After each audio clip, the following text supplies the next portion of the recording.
போய் ஆம்பளை பிள்ளைய பிறந்துட்டேடா. இந்த உலகத்துல சாதாரணமா ஒரு மனுஷனுக்கு இருக்கிற வெக்கம், மானம், சூடு, சொரணை, கோபம் இதெல்லாம் எதுவுமே இருக்க கூடாது. தப்பே பண்ணினாலும் சாரி சொல்லணும், வலிச்சாலும் சிரிச்சு பழகிக்கணும். புத்துணர்வு பொண்டாட்டியா இருந்தா செத்தாலும் சொல்லக்கூடாது. அது எப்படி செத்தா சொல்ல முடியும்? சொல்லக்கூடாது, சொல்லக்கூடாது. பிறந்ததுல இருந்து படிச்சு முடிக்கிற வரைக்கும் பெத்தவங்க சந்தோஷம் தான் அவன் சந்தோஷம். அவங்களோட கனவு தான் உன்னோட கனவு. படிச்சு முடிச்சு வேலைக்கு போனதுக்கு அப்புறம் உன் பாஸோட கனவு தான் உன்னோட டார்கெட். கஷ்டப்பட்டு கடன் பட்டு கல்யாணம் பண்ணா மனைவியோட சந்தோஷம் தான் நம்ம சந்தோஷமா? மனைவிகளுக்கு மட்டும்தான் ப்ரோ சந்தோஷம். நமக்கு இந்த சந்தோஷம் சிரிப்புக்குலாம் டைம் இருக்காது.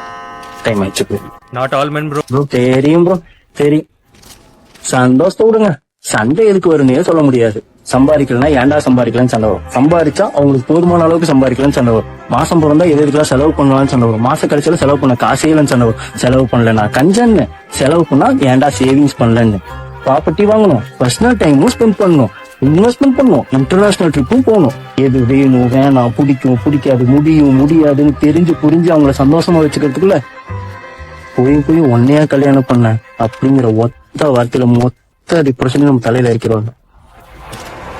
Bro, not all women, bro. தெரியுங்க ப்ரோ பிபி ஷூட் ஆயிடுச்சு ப்ரோ. எனக்கு இது நார்மல் தான் bro. ஆண்டவா, நான் உங்ககிட்ட என்ன கேட்டேன்? ஒரே ஒரு பொன் குழந்தை. Sorry bro, it's not my choice. என் பொண்டாட்டி பேச்ச மீற முடியல. சுவாமி, இதோ வந்து விட்டேன் தேவி.